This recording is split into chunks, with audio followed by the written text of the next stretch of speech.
Good afternoon, everyone. Today is Tuesday, November 24th. Thank you so much for being here today. This is a weekly Chinese language roundtable. This is being recorded. We'll share on YouTube, Facebook, and Twitter. And thank you for the support from SFGovTV and our media team. Now I'm going to start my Cantonese version. 各位晏晝好，今日係11月24號，禮拜二，歡迎各位參與我哋每個禮拜一次嘅中文圓桌會議。今日嘅會議咧係會上傳至 YouTube、Facebook 等其他社交平台，以供三藩市其他民眾去收看嘅。咁喺呢一度咧，我就想講下今日喺12點鐘到啦 ，Dr. Kovacs 衛生局嘅局長咧係有同我哋匯報到最近嘅一啲情況啦。喺過去嘅2個禮拜入邊咧，全美新型冠狀病毒嘅死亡病例咧係增加咗60%，亦都係4%嘅，亦都係64%。全美而家已經有257000人死於呢一次疫情。喺過去嘅2個禮拜，全國嘅住院率亦都係增加咗50%，係50% 嘅 increase。而加州咧係增加咗5%半 ，55%。咁喺尋日咧，更加喺加州係錄得咗2萬嘅新型冠狀病毒感染個案嘅新高啦。直至現時為止咧，三藩市係有14600人感染。亦都係同樣好不幸嘅，係有158人係死亡嘅。咁喺過去呢幾個禮拜入邊咧，本地嘅感染個案同埋住院率都有持續攀升嘅現象嘅喎。喺11月18號呢一個禮拜，三藩市平均錄得每日係有118宗感染嘅個案，係高於一個禮拜前，亦都係11月11號時候嘅95宗個案嘅。同埋亦都係遠遠高於11月4號嘅時候嘅73宗個案嘅。咁可幸嘅係咧，而家三藩市係依然有比較充足嘅醫院嘅床位啦，去對應呢個疫情。但係呢個情況咧，可能係好短暫，亦都可能喺好短時間內變得好差。所以如果有大量嘅新病人住入嘅話咧，會令到醫療係好快就不堪負荷㗎啦，亦都會導致更多人可能面臨死亡啦。所以 Dr. Kovacs 局長提到，我哋一定要更加嚴格咁遵守衛生指令同埋衛生指引，咁就可以預防到死亡、預防到住院率嘅攀升嘅啦。咁 Dr. Kovacs 咧係有代表我哋三藩市政府啦，喺呢一個感恩節嘅前夕，對每一個因為疫情喪失咗屋企人嘅家庭，致以最深切嘅問候同埋關心啦。咁佢強調，三藩市雖然死亡率喺全美入邊係算係幾乎最低嘅城市，但係三藩市係唔願意再失去任何一條寶貴嘅生命，哪怕係一個人，對於我哋嚟講都係太多嘅。咁咧，今日加州係將三藩市繼續咁列為疫情紅色嘅級別。咁對比起其他好多大部分加州嘅城市啦，已經處於紫色嘅級別咧，三藩市係受到稍微寬鬆少少嘅一啲限制啦。咁大家知道，如果一旦我哋被放為疫情嘅紫色級別嘅話咧，咁意味住喺24個小時之內，我哋要重新關閉好多已經允許咗嘅活動。咁呢啲包括室內嘅崇拜啦、室內電影院啦、室內嘅健身房啦、室內嘅博物館啊、水族館同埋室內嘅動物公園嘅。咁而室外嘅旋轉木馬、摩天輪同埋小火車呢啲咁嘅設施，亦都同時係要關閉嘅。咁所有嘅零售業，包括無論你係機要定還是唔係機要嘅零售業咧，都會受到比較嚴格嘅控制啦。但係將會由允許50% 嘅人進入減至25% 嘅。咁唯一例外嘅係咩咧？就係我哋嘅獨立嘅一啲瓜菜鋪啦，即係唔涉及賣其他產品嘅，佢淨係賣蔬菜，淨係賣食品嘅。咁呢啲咧係繼續可以維持喺50%，繼續喺度營業嘅。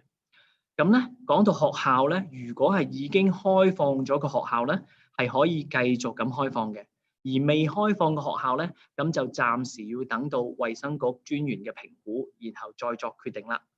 咁值得注意嘅係咧，如果疫情係到達咗紫色級別嘅話咧，室外嘅公園、室外嘅溜冰場、室外嘅泳池同埋室外嘅高爾夫球場呢一啲咧，係可以依然繼續開放嘅，係啦，因為我哋好多市民可能擔心我可唔可以仲去公園啊咁，公園係唔會關閉，係會繼續開放嘅。咁同時咧，如果我哋轉為紫色級別嘅話，我哋必須喺48小時內執行加州頒布嘅有限度嘅居家避疫令。咁呢一個居家避疫令咧，相對於之前嗰個咧係稍微寬鬆少少嘅。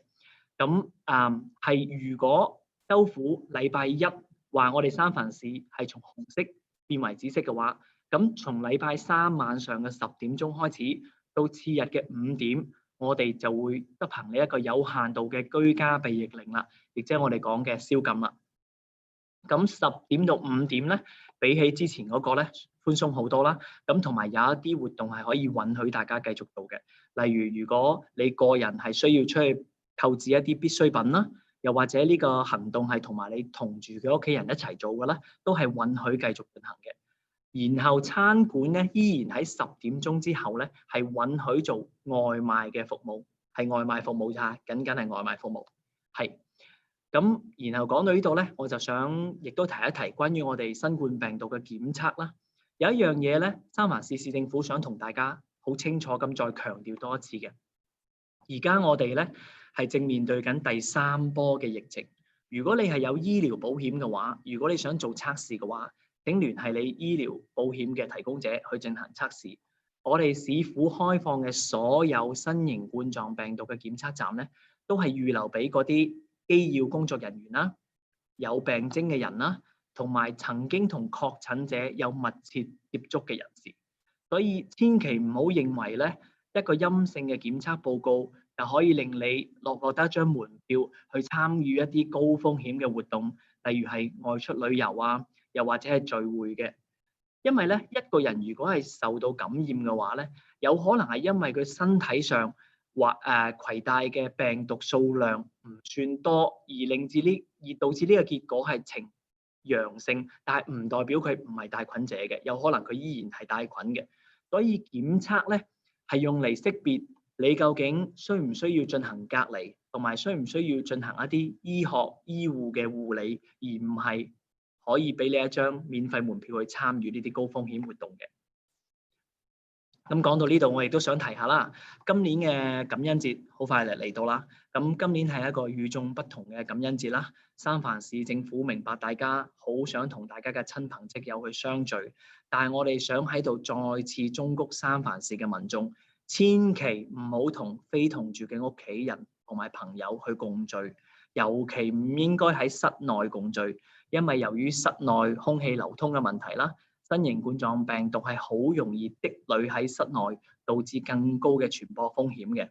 咁希望大家咧，定係小範圍同你同住嘅屋企人留喺屋企過節啦。我知道我哋今日嘅呢一個決定咧，係會直接咁影響咗跟住落嚟嘅假期啦，有聖誕假期啊、新年假期，甚至乎到我哋嘅農曆新年假期啦。咁喺疫苗出嚟之前咧，成個三藩市、成個灣區、成個加州嘅情況，就視乎大家可唔可以出一分力去做到自己本分，去令呢個情況更好啦。咁希望大家盡自己一分力，愛惜自己，留喺屋企。咁最後我亦都好長氣咁再講幾句，一定大家記得，如果真係要出去嘅話咧，時刻一定要戴口罩，盡量喺室外活動，同埋時刻保持6尺嘅社交距離啦。勤洗雙手，同埋千祈唔好聚會。我哋喺前2次疫情，我哋都處理得好好。咁希望大家可以共同努力，去順利咁度過呢一次第3波嘅疫情嘅。好，咁我就暫時講到呢一度。咁睇下各位媒體嘅朋友有冇啲咩問題問我，或者係問袁專員。咁我哋可以盡量為大家解答嘅。係 Kevin。係，請講 Shawn。我有一個問題係關於個疫苗嘅問題嘅，因為州長琴日嘅記者會上邊佢已經講到係話有一啲係冰凍嘅箱，即係嗰啲係特製嘅冰箱係儲存疫苗嘅。佢其中提到有2個係農業園，佢會送咗一啲過去，但係嗰啲儲存疫苗嘅冰箱有冇係俾到有三藩市攞嚟儲存疫苗？多謝你嘅問題 ，Shawn。咁因為呢一個問題，如果喺今朝嘅記者會度啱啱提出嚟嘅話咧，可能我要去跟進同衛生局嘅專員去跟進先知道。但係按我嘅理解咧，如果三藩市作為加州一個比較樣樣都比較領先嘅一個城市，如果加州係有相對呢啲疫苗同埋佢嘅配備設施嘅話咧，我哋三藩市亦都會得到一部分嘅呢一個設施嘅。咁我會同我哋衛生局嘅人去跟進疫苗呢個情況，然後睇下有冇咩更新嘅信息，或者 Veronica，do you have any information about the vaccine and how the fridge about the vaccine as well? Yes, I can talk about vaccine distribution really briefly. Shawn, I'm not sure if I was able to understand your question 100%, but to talk briefly about the vaccine distribution, San Francisco is preparing for the COVID-19 vaccine distribution, and we want to ensure that we are going to be in line with our state and federal partners in part of our preparation process. And we will be following the state and federal guidance in terms of prioritizing and allocating the vaccine distribution. And those decisions will be dependent on the timeline of the state and federal government. OK，非常多謝袁專員嘅。咁簡單嚟講咧，我哋亦都係頭先講過啦，三藩市係會緊貼加州嘅步伐，希望同加州做到同步啦。喺呢個疫苗方面，如果係加州有疫苗開始分發同埋注射嘅話，三藩市亦都係其中一份子嘅。多謝你嘅問題 ，Shawn。請問其他各位媒體朋友有冇其他問題？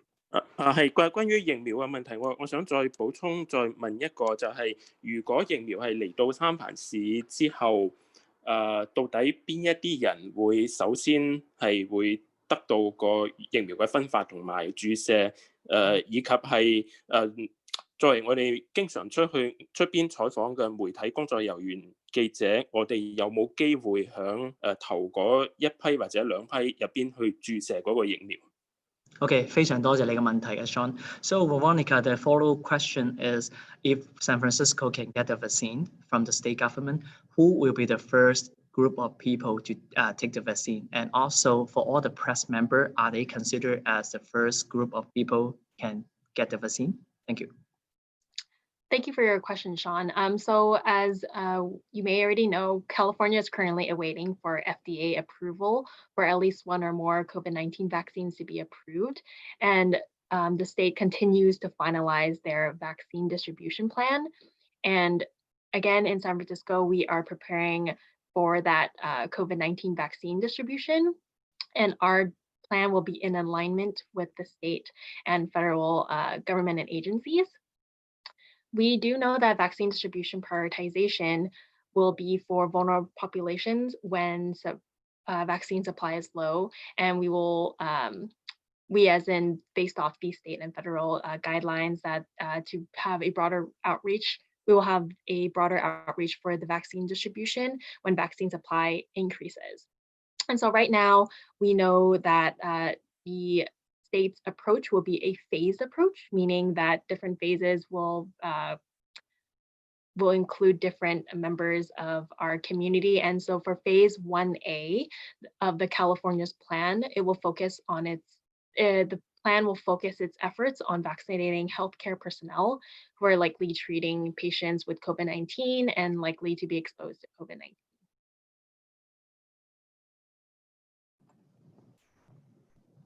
OK，Shawn 咁袁專員頭先有講過啦，我哋加州同埋三藩市咧，而家係有同一個或者係以上嘅公司去緊密咁接觸，去跟進呢啲關於疫苗嘅情況嘅。咁當然啦，我哋要涉及好多聯邦嘅規矩同埋加州嘅規矩，然後三藩市先可以落實我哋究竟係點樣接種疫苗嘅分階段嘅嘗試啦。咁袁專員有提到啦，我哋會分唔同嘅階段，而第一個階段據我哋所知，而家咧都係會專注於係醫療人員，特別係如果有對呢啲確診者有直接接觸嘅醫療人員，將會係第一階段嘅。So Veronica, so that means press member might not consider as the first phase, right? Correct. So phase 1A of the California's distribution plan does not include press members.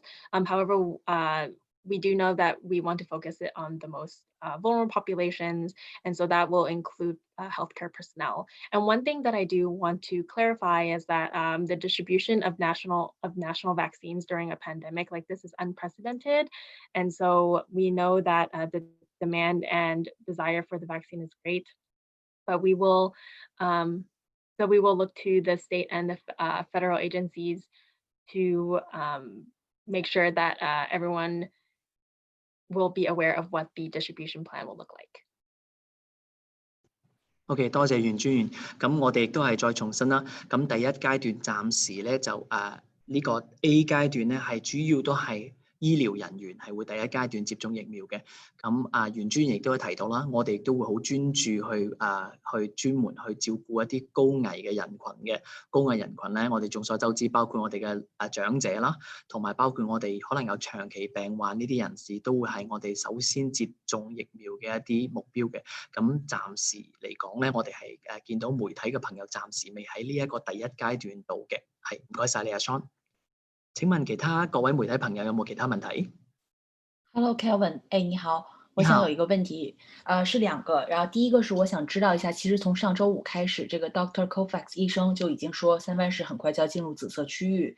那我想知道这一段时间以来，其实这个病例数是有趋于放缓，还是说仍然是一个激增的状态？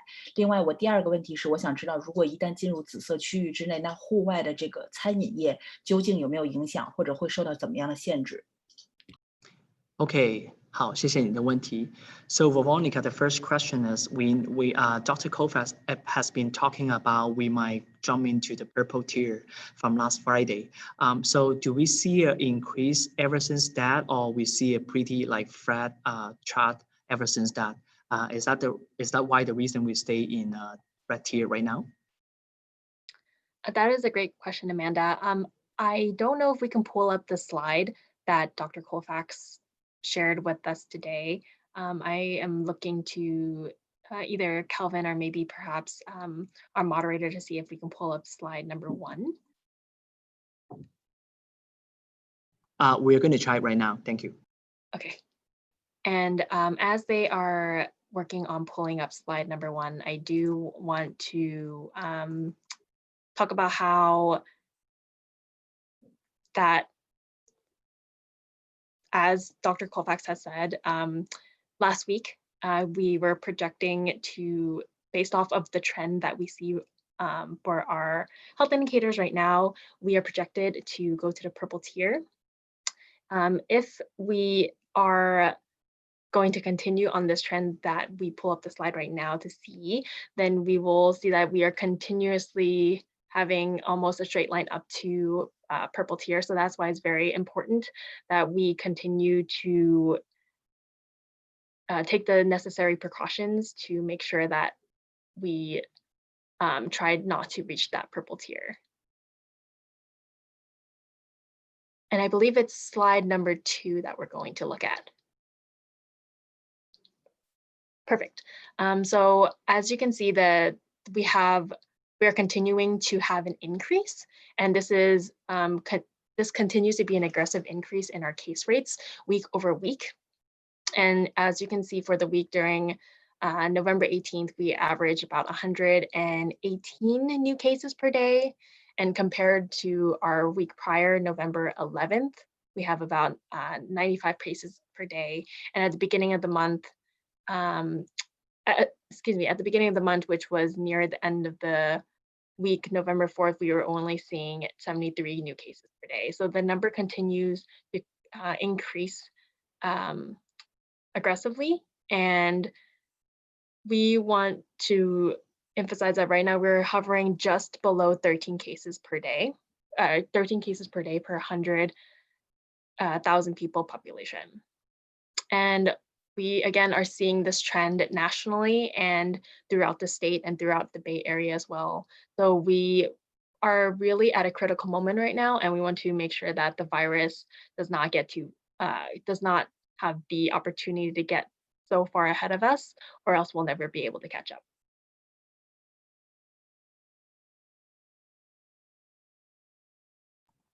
OK， 多謝袁專員嘅。咁 Amanda， 我首先用廣東話繼續答翻呢個問題先啦。咁我哋你問嘅問題係三藩市而家咧見到嘅新型冠狀病毒感染個案係有繼續比較迅速咁攀升嘅。咁我哋暫時嚟講好彩，我哋仲未被分為去紫色嘅一個疫情界別啦。但係我哋如果按呢個咁嘅，我哋而家所有嘅手頭上資料睇咧，我哋好大機會好快會被列入呢個紫色嘅一個疫情嘅一個區域嘅，而我哋可能會面對咧更多更嚴峻嘅一啲限制啦。咁而家我就會幫你問你第二個問題嘅。So Veronica, the second question is if we get into purple, so is it affecting any outdoor dining?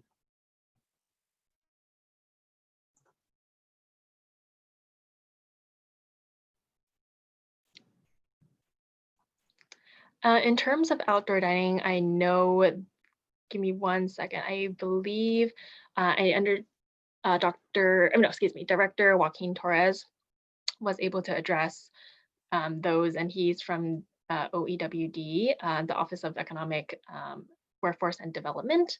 In terms of entering into the purple tier and whether or not restaurants will have to shut their outdoor businesses, that is going to be dependent on the restaurants themselves. However, if we do enter into the purple tier, we will have a 10 p.m. curfew, and at that point, there no more outdoor dining will be considered as essential anymore. And however, businesses can continue to open after 10 for any food or takeout delivery services. OK， 咁據我哋暫時手頭上嘅資料咧，如果我哋真係進入呢個紫色級別嘅話咧，咁好正常啦。所有室內用餐咧係必須關閉㗎啦。咁而室外嘅用餐咧，暫時我哋係未見到有太多嘅影響嘅。但係所有室外嘅用餐咧，必須喺晚黑10點鐘之前咧結束營業啦。而10點鐘之後，餐館係淨係可以提供外賣嘅服務嘅。係，唔該晒 Amanda。咁跟住落嚟睇下其他嘅媒體朋友有冇其他問題？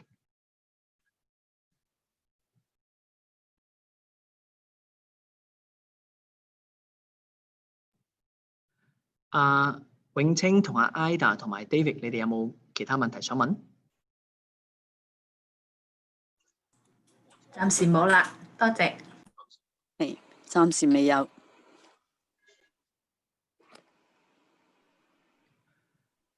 OK， 如果大家冇其他問題嘅話咧，咁喺今次嘅圓桌會議嘅最後咧，我想祝各位媒體嘅朋友感恩節快樂啦！咁多謝你哋一路以嚟嘅辛勤付出啦。咁希望大家，我想上媒體嘅朋友啦，亦都同三藩市各位民眾強調一件事咧，喺而家呢個階段，乜嘢最重要？健康係最重要嘅。咁希望大家盡一分力，我哋一齊喺呢個佳節入邊身體健康，然後大家好好地等疫苗誕生嗰日以後，我哋先至可以重新進入我哋正常嘅社交活動嘅。好多謝各位嘅參與。咁嘅問題嘅話，我哋過後亦都會繼續跟進。係 David 請講。你可唔可以俾多個數，再重複一次個數字？就話一開始講嘅時候就話呢個係全美死亡增加64%，住院增加50%，加州55%。咁咧就昨天有2萬，2萬係指咩啊？係指全加州定係咪加州？係全加州每日錄得嘅新型冠狀病毒感染個案係算係一個新高嚟嘅。全加州係有2萬個個案。OK， 昨天開始啦，跟住咧就係有幾多人死亡啊？係158人死亡，係加州。三藩市暫時係158嘅人死亡。三藩市嘅感染嘅數字係14600人。14600。OK， 係得，唔該晒，得啦，好啊。係 OK， 好，唔該晒。OK， 咁祝各位感恩節快樂，同埋祝各位身體健康。多謝各位。日快樂。This concludes today's roundtable. Thank you.